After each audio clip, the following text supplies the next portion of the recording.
अस्सलाम वालेकुम। आज का हमारा टॉपिक है फ्रैंक हार्ट्स एक्सपेरिमेंट, जिसमें हम आज इसके introductions, apparatus, constructions, working and conclusion को स्टडी करेंगे। तो आइए स्टार्ट करते हैं। इन 1914, after the 1 year of the proposal of the Bohr's atomic model, which were given in 1913, James Franck and Gustav Hertz performed an experiment to prove that electron can reside only in quantized energy state. 1930 में जो हमारे पास Bohr's ने अपना एक theory दी atomic model के ऊपर, अब उन्होंने क्या कहा, उन्होंने उस थ्योरी के मुताबिक कि हमारे पास किसी एटम के न्यूक्लियस के अराउंड जो हमारे पास इलेक्ट्रॉन किसी ऑर्बिट में मूव कर रहे होते हैं, वो इलेक्ट्रॉन्स डिफरेंट एनर्जी लेवल्स के हो सकते हैं। लेकिन जो हमारे पास जेम्स फ्रैंक और गुस्टेव हर्ट्ज ने एक्सपेरिमेंट किए थे इसी थ्योरी के, उन्होंने इसमें हमें क्या बताया, उन्होंने हमारे पास जो इलेक्ट्रॉन्स हैं वो डिस्क्रीट एनर्जी लेवल में एग्जिस्ट करते हैं। इसी तरह जो हमारे पास इन दोनों का अप्रूवल था फ्रैंक हर्ट्ज का कि हमारे पास जो इलेक्ट्रॉन मूव करते हैं वो किसी ऑर्बिट में जो मूव करते हैं उनकी जो एनर्जी होती है वो बेसिकली क्वांटाइज्ड होती है, फिक्स्ड होती है। नेक्स्ट हम इसका देखते हैं ऑपरेटस। ऑपरेटस में हम देखते हैं कि हमारे पास एक फ्रैंक ट्यूब है, हीटिंग फिलामेंट है। अब इनकी कंस्ट्रक्शंस क्या है, इनका फंक्शंस क्या है, वो हम नेक्स्ट जाके देखेंगे। इसके बाद हमारे पास कैथोड है, ग्रेड G1 है, मरकरी वेपर्स हैं, ग्रेड G2 है, एनोड है, और एनोड और कैथोड को हम मुख्तलिफ वेरियस पोटेंशियल से आपस में हमने कनेक्ट किया हुआ है। Next one is constructions.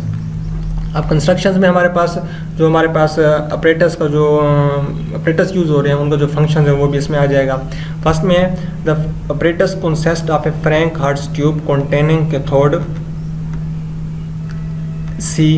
अब हमारे पास जो ऑपरेटस है फ्रैंक हार्ट्स ट्यूब, ये कैथोड है which is heated by filament F, जो जिसको हम फिलामेंट एफ से क्या करते हैं, हीट करते हैं, act as a source of thermionic emission. जो हमारे पास फ्रैंक ट्यूब है उसमें हमारे पास जो हीटिंग फिलामेंट है उसके साथ कैथोड है, कैथोड को हम हीटिंग फिलामेंट की मदद से हीट अप करते हैं, गर्म करते हैं, जिसकी वजह से हमारे पास इलेक्ट्रॉन्स इजेक्ट होते हैं, इमिट होते हैं। Next one is a grid G1 that help to remove the charged cloud of electron that form in the region of cathode। इसके बाद हमारे पास G1 ग्रिड G1 आता है जो कि कैथोड और G1 से पहले के जो हमारे पास इलेक्ट्रॉन्स हैं, इन इलेक्ट्रॉन्स की क्लाउड को रिमूव करने के लिए यूज़ होता है। A grid G2 that is positively charged and used to accelerate the electrons। अब हमारे पास ग्रिड G2 है, बेसिकली इस पर ऊपर पॉजिटिव चार्ज है जो कि इलेक्ट्रॉन्स को एक्सेलरेट करने के लिए यूज़ होता है। इलेक्ट्रॉन्स के ऊपर negative charge, grid G2 positive है तो इसको अपनी तरफ अट्रैक्ट करेगा और इस तरह ये इलेक्ट्रॉन को एक्सेलरेट करने के लिए यूज़ होगा हमारे पास। A negative anode A।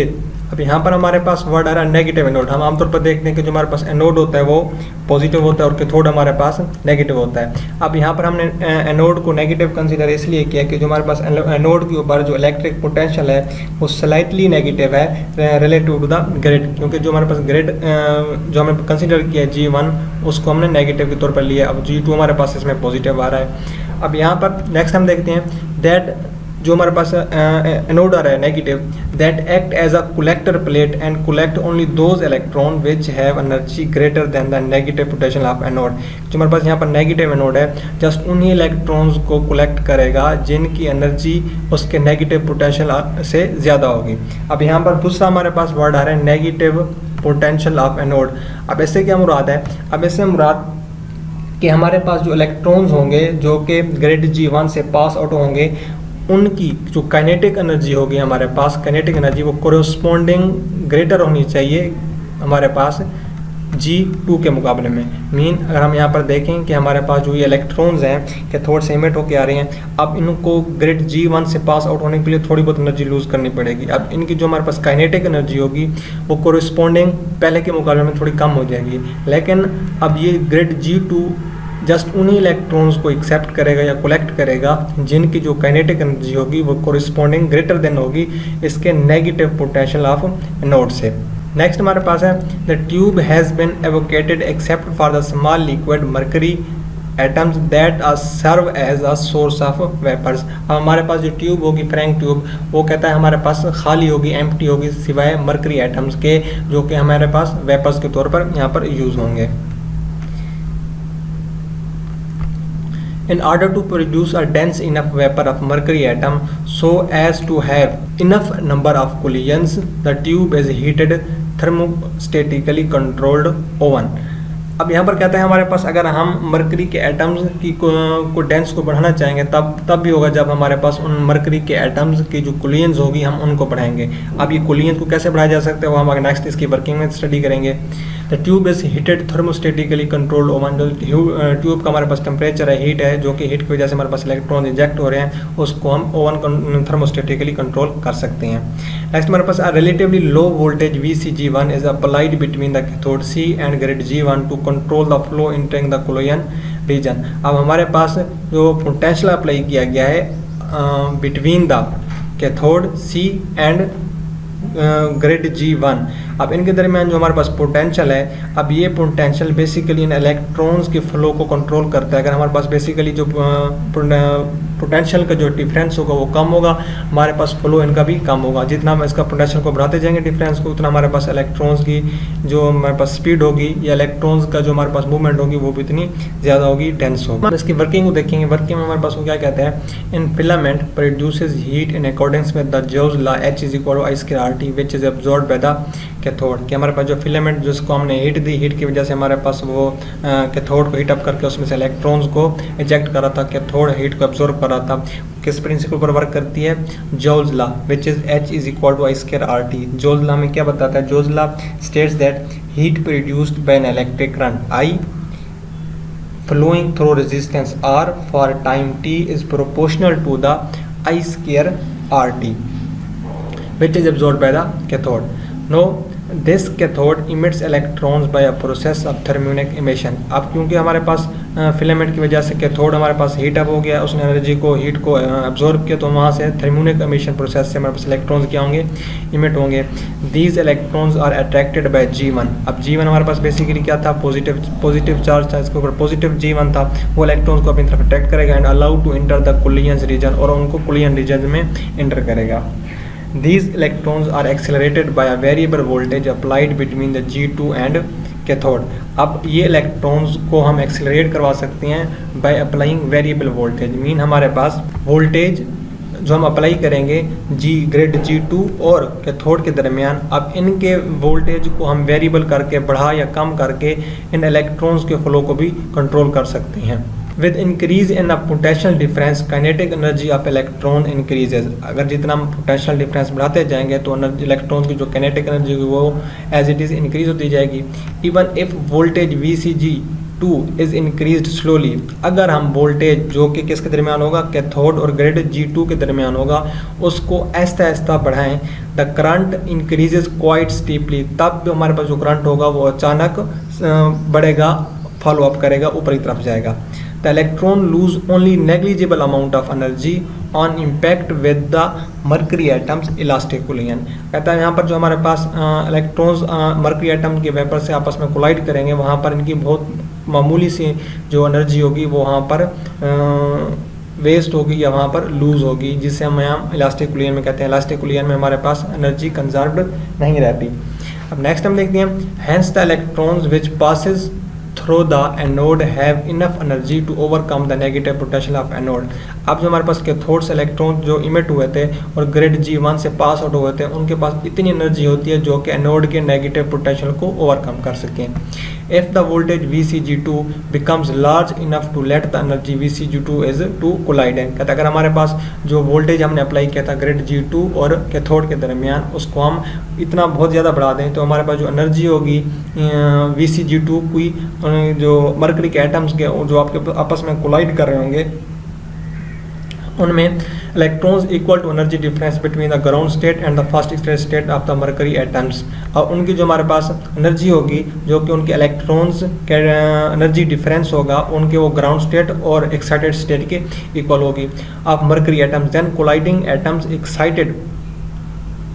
Atoms electrons transfer its energy to mercury atoms in elastic collision. अब हमारे पास अगर हम जो पोटेंशियल होगा ग्रिड G2 और कैथोड के दरमियान, उसको बहुत ज़्यादा बढ़ा दें, तब हमारे पास जो उनका एनर्जी डिफरेंस आएगा वो उनके ground state to excited state के इक्वल होगा। तब हमारे पास वो इलेक्ट्रॉन्स होंगे वो अपनी एनर्जी को मरकरी वेपर्स में कन्वर्ट कर देंगे या फिर ट्रांसफ़र कर देंगे। मीन हमारे पास वहाँ पर लॉस ऑफ एनर्जी बिल्कुल ज़ीरो होगा, यानी कि वो अपनी काइनेटिक एनर्जी में कोई लॉस नहीं लेके आएंगे। तब हम उसमें बोलेंगे कि हमारे पास ये इनइलास्टिक फ्लो, यानी कि हमारे पास यहाँ पर जो काइनेटिक एनर्जी वो कंजर्व रही, यहाँ पर लॉस नहीं हुई।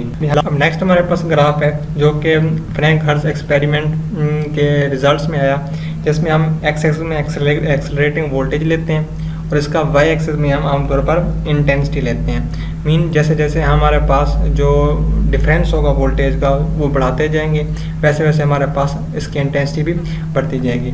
अब यहाँ पर मुख्तलिफ स्टेप्स ले रहे हैं। फर्स्ट स्टेप पे जो हम रीडिंग लेते हैं यानी कि 5 वोल्टेज पे, और जो हमारे पास इंटेंसिटी 200 से थोड़ी बहुत लेस हो, तब हमारे पास जो इसका कॉम्बिनेशन आता है वो तकरीबन 4.9 के इक्वल आता है, प्लस 4.9।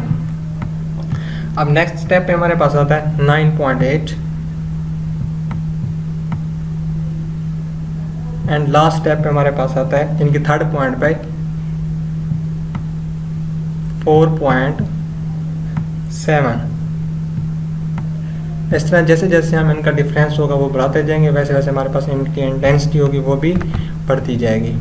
इसके बाद हम इसकी कंक्लूजन देखते हैं। कंक्लूजन में वो कहता है we know that excited atom is unstable energy atom wants to stable. जो एक्साइटेड एटम हमारे पास अनस्टेबल होते हैं वो स्टेबल रहना चाहते हैं। जैसा कि हम आमतौर पर देखते हैं कि हमारे पास कोई इलेक्ट्रॉन्स या एटम को हम मुख्तलिफ मेथड से coordinate covalent bond, ionic bond या ट्रांसफ़र ऑफ इलेक्ट्रॉन से उसको स्टेबल करा देते हैं। क्यों? क्योंकि उसमें जो हमारे पास इलेक्ट्रॉन्स होते हैं वो अनस्टेबल फॉर्म में होते हैं, इसलिए उनको हम मुख्तलिफ मेथड्स के ज़रिए इलेक्ट्रॉन्स को या एटम्स को स्टेबल करते हैं।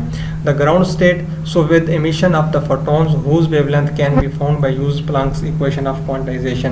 जो हमारे पास इलेक्ट्रॉन्स होते हैं, फोटॉन्स जो कि उसमें इमिट हो होते हैं, जो उनकी वेवलेंथ होती है वो हम प्लांक्स क्वांटाइजेशन की इक्वेशन से निकाल सकते हैं, जो कि है E is equal to H F and E is equal to H C over lambda.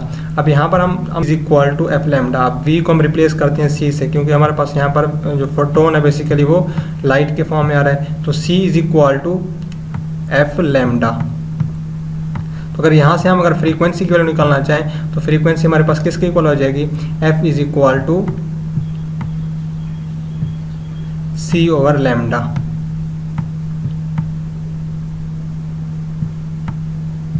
तो यहाँ पर हम इसकी वैल्यू पुट कर देंगे, जो हमारे पास आ रही है E is equal to H C over lambda. हमारे पास फार्मूला गेन होगा lambda is equal to H C over E. यहाँ पर हमारे पास H प्लांक्स कांस्टेंट है, C speed of light, E हमारे पास एनर्जी जो कि हमें गेन हुई वहाँ से। अब यहाँ पर जो वैल्यूज हम पुट करेंगे तो हमारे पास वेवलेंथ आ जाएगी उन इलेक्ट्रॉन्स जो है फोटॉन्स की, where H is equal to 6.6 10⁻⁻34 joule second, C speed of light 3 × 10⁸ metre per second, energy where is 4.9 electron volt और 7.8 × 10⁻⁻19 जूल। ये तमाम वैल्यूज अगर हम इस फार्मूले में पुट करें तो हमारे पास जो लैम्डा की वेवलेंथ आती है वो कितनी आती है? 254 nanometres. When spectrum of mercury was observed, exact sum value was obtained for its spectral line। कि जब मरकरी के स्पेक्ट्रम को ऑब्जर्व किया गया तो इसकी जो हमारे पास कुछ वैल्यूज हुई ऑब्टेन हुई थी वो उसके स्पेक्ट्रल लाइन की इक्वल आ रही थी, जो कि आपस में मैच कर रही थी। Hence theoretical result coincides with the experiment result which proves the Bohr quantization। इस तरह जो उन्होंने थ्योरी में रिजल्ट बताया वही एक्सपेरिमेंट से रिजल्ट में हमें ज्ञान हो रहा था, जो कि बोर क्वांटाइजेशन को प्रूव करता है। तो ये था आज का हमारा लेक्चर, उम्मीद है आपको समझ आ गई हो।